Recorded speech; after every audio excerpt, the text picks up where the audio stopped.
good? We're back. Yours truly, one and only Paul Pickett, host of the Paul Pickett Podcast, aka Triple P, aka the Common Sense Podcast. Your source for music, sports, politics, world events, and much, much more.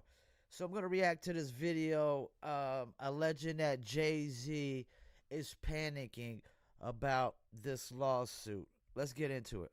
It's God's side and the other side. And we don't care nothing about the other side. Period. All of these big deviants is all catching hell in 2024. It's up for all of them. It don't matter if you Diddy or whoever you is. TG Jakes, any of them. All lies will be exposed. That's all. And anyone who takes that the wrong way, know why they take it the wrong way. The truth is the light. Let me stop for a second. Actually seeing this now, it's kind of crazy that I guess since Shannon's interviewing him, he didn't want to include Shannon, but allegedly Shannon could be included into that as well. Well, let's keep it moving. In your public statements, you've mentioned 8 videos, 8 celebrities, 6 of them men and 2 of them women. Can you tell me where that's inaccurate? You're right. Out of those 8 videos, 8 celebrities, 6 men and 2 women, how many of those 8 celebrities were close to being underage or potentially underage? 2 males. Out of the 8 celebrities who were recorded having intimate relations with Sean Combs, how many of them appeared to be either inebriated or intoxicated or into the influence? All of them. Out of those 8, how many appear to be potentially victimized? How many might have been victimizing? All. Were victims They victims. Or were perpetrating? Victims. And of those 8, how many seemed to be potentially minors? 2 to 3, possibly 3. How did you end up in possession of these flash drives? I ended up with the flash drive with a friend from a record label that I was, at the time I was recording in Atlanta. And I ran into a person that knew Kim Porter. So at the same time, she wanted to speak to me on the phone because she heard my voice. He said, who that? That's Courtney B. And then later on that night, he came over and gave me the flash drive. Boy, oh boy, oh boy, oh boy, oh boy. We got to talk about a story that I have not talked about on my channel yet, at least not in any type of significant detail, because the story involving Diddy and his parties and all the things he was doing that, again, is ungodly in nature. It was kind of like, okay, the sky's blue type of moment, right? It was like, okay, I mean, I think everybody kind of knew that this is what these Hollywood weirdos were into. The question for me was really about who is involved, right? Who else is involved with Diddy? Okay, we all know that Diddy allegedly, again, was sex trafficking. He was having these parties where he would drug people and get them to perform sexual acts that required so much physical exertion that they had to get IV fluids afterwards, okay? I mean, these things were called freak-offs, okay? Freak-offs. And sometimes they were videotaped without the victim knowing. And now he's been arrested. That's crazy. Can you imagine having so much sex you got to get an IV afterwards? I mean, that's too damn much, man. Let's keep it moving. By the feds, he's been held in jail after trying to get out on bail 3 times, but he's been denied all 3 times, and he's been charged with federal racketeering and sex trafficking. So my question was not whether or not these things were happening, again, because we all know that some of these Hollywood widows into this stuff.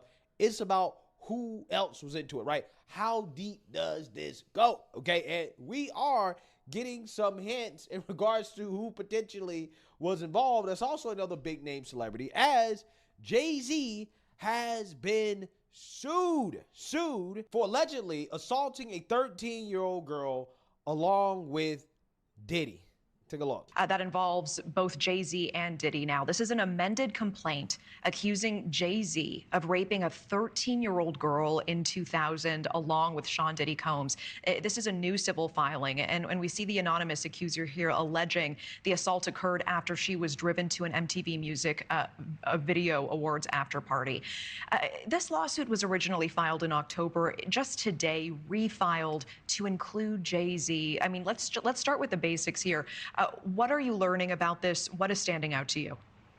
Well, what is standing out to me is she was very specific about several things. She describes the house, she describes the driveway, she describes the exact assault, what happened. She talks about various stages of things that occurred. And I think that this is good because this way it can either be corroborated or not corroborated. You know what she wasn't very specific about? Who was involved when she first filed the lawsuit. Let's keep that in mind. She wasn't specific about who was involved because it was amended and Jay-Z's name was added later. That doesn't sound very specific to me. So she's painted herself in a corner. Why add Jay-Z now if this originally was filed back in October? Why not do it then? Great question. Very interesting question. I think, we're seeing the same attorney for many of these complainants. And I think we're going to see more and more people added. I think there's a lot that they were looking to prove, and maybe they didn't quite have what they thought they needed to file against Jay-Z initially. You know, if Jay-Z was there when Diddy did it, like, how is it they got enough evidence and proof against Diddy, but they didn't have enough evidence or proof against Jay-Z at the time, if they were both there at the same time? You would think whatever evidence and proof they have would implicate both of them. So the fact that they amended it and added his name later, I don't believe it has anything to do with them finally getting proof or evidence. I think it's a money grab on the Jay-Z part. I don't know if Diddy was involved or whatnot because the lawsuit was originally against him, but I think it's a money grab. People have been saying Jay-Z's next all over the internet. Jay-Z's name's going to be added. He's next. This, that, and the third. You can't give me a valid reason why Jay-Z was initially left out and then added later if they were both there at the same time, him and Diddy, and you got evidence of proof on Diddy, but you don't got evidence of proof on Jay-Z. That makes no sense to me. Yeah, so Jay-Z used to have 99 problems. I think now he just has one, okay? He has one big problem, okay? Because he is now being dragged down with Diddy, and the walls are starting to close in on these Hollywood weirdos, right? Especially those in the rap industry, okay? I'm just waiting for the other names to come out, okay, to see who else was allegedly involved. But, this is a big deal for Jay-Z because this guy has a ton of endorsements. He has a ton of business deals. And with these type of allegations, this guy's career could go under, right? I mean, I agree. He has a lot of endorsements, things of that nature. But he also has a lot of businesses he owns and whatnot. I guarantee that an endorsement or two probably will drop him because the court of public opinion is what it is. They think they're judge, jury, and executioner. They don't wait to any facts or any evidence is corroborated. They just basically throw down the hammer, say guilty, and they'll, drop the endorsements. I mean, you can understand why a business wouldn't want to be attached to somebody who has allegations like this. Right, almost immediately, okay? Just as fast as they sunk Kanye, okay? So, I don't know, man. This is not good. And Jay-Z seems to be in full-blown panic, okay? He released a strongly worded letter via Roc Nation denying these allegations. So, Let's get into it. Rap and media mogul Jay-Z now accused of raping a 13-year-old girl in 2000 along with Sean Diddy Combs. Now, this lawsuit was originally filed back in October in the Southern District of New York, listing Diddy as the defendant. But it was just refiled today to include Jay-Z now, whose real name is Sean Carter. Of course, he's the husband of Beyonce. The anonymous accuser alleging the assault occurred after she was driven to an after party following the MTV Video Music Awards. The suit says she was offered a drink that made her feel, quote, woozy, lightheaded, and felt like she needed to lie down. Shortly after, the suit claims Jay-Z and Diddy entered the room where she was resting, eventually sexually assaulting her. And now, just in the last hour, we are hearing from Jay-Z and his team of lawyers. They are denying the claim and say that they are the victims of blackmail, saying, quote, I will not give you one red penny, and my only heartbreak is for my family. Yeah, this is panic, right? This is full-blown panic right now. Okay, capital letters. Well, I mean, all due respect, man. I mean, Greg Foreman is one of my favorite content creators, but anybody who has these kind of allegations on them, probably will be panicking. They probably will be panicking, especially when you're somebody as big as him. All the endorsements, all the investments.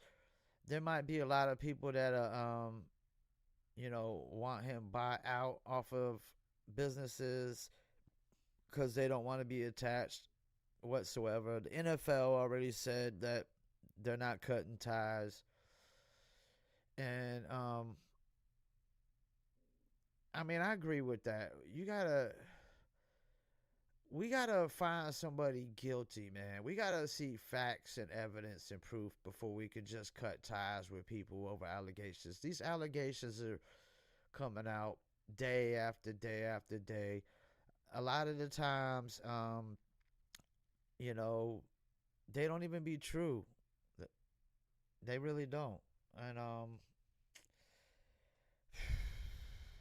I don't believe it one bit. I heard what Dr. Umar broke down, what the lawsuit said and how it occurred. And it's a head scratcher to me. It really is. Will not give you one red penny. Okay, so he's basically saying that he's been blackmailed. Now, who knows? All I'm saying is that what this accuser is saying seems to be consistent with some of the federal documents in regards to what allegedly went down, right? Especially when it comes to drugging people, okay? And they had all types of ways to do it. I mean, they were drugging people via the lotion. They were drugging people via the water, the drinks. I mean, it was some crazy stuff, right, that these people are into. So, I don't know if it's true or not. I have no clue whatsoever. Some of that's already public knowledge, man. And what's not consistent is his name was not included initially. Like, that's the part that makes it seem not credible. If Jay-Z did this, it's like, did you forget?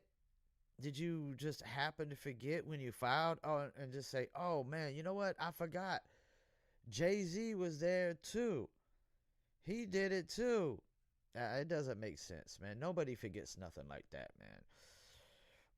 However, I'm just saying, this guy is definitely in panic mode. If I was him, I would definitely be worried. Joining us now to break this all down as it's happening, News Nation Law and Justice contributor, former FBI Special Agent Jennifer Coffindoffer. Jennifer, thanks for staying with us on this. Absolutely. Thanks for having me. And so we just received a response from the victim's lawyer, really just in the last few minutes. Take a look. This is on social media. A lawyer, Tony Busby, saying Jay-Z has, quote, tried to bully and harass me and this plaintiff, but his conduct has had the opposite impact. He goes on to say that the allegations speak for themselves and he will let the facts come out in court, not in the media. What do you make of this real-time back and forth that we're seeing between these two parties tonight? Well, it is interesting, and I think it's because Jay-Z came out so strongly and said, listen, I'm going to go after you. And then he filed a suit quickly on the heels of the other suit against Busby and the accuser. So because of that, you're seeing this taunting sort of back and forth in the media. Do you believe that we may see Jay-Z face a judge? And if so, when would we see him in court? Any indication there yet? Well, we're definitely going to see him, I believe, on this suit. There are so many details. You know, they describe a house, a driveway, another woman being there. They discuss about a driver taking her. So she's locked into this story now, and that means there could be additional witnesses to corroborate her story or refute the story. Yeah, additional witnesses could have gave her the details. That's the thing. Like, people were like, oh, you know, they described the house, the driveway. So many people been to these Diddy parties, they could give you the information. You know, and as far as Diddy being involved, I mean, I'm not even going to comment on that, man, because, you know, there's no telling, man. There's no telling. But with the Jay-Z part, to me, it doesn't add up. Why was he not included originally?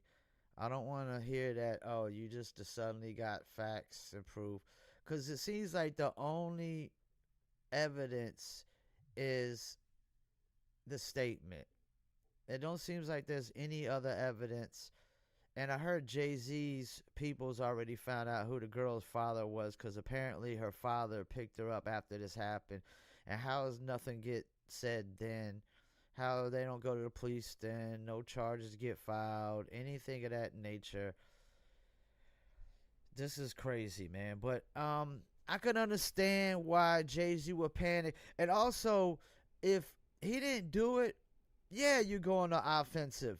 You definitely go on the offensive if you didn't do it. If you did do it, he would probably be on the defensive. So I don't think Jay-Z had anything to do with this, in my opinion. Your word versus somebody else's isn't enough.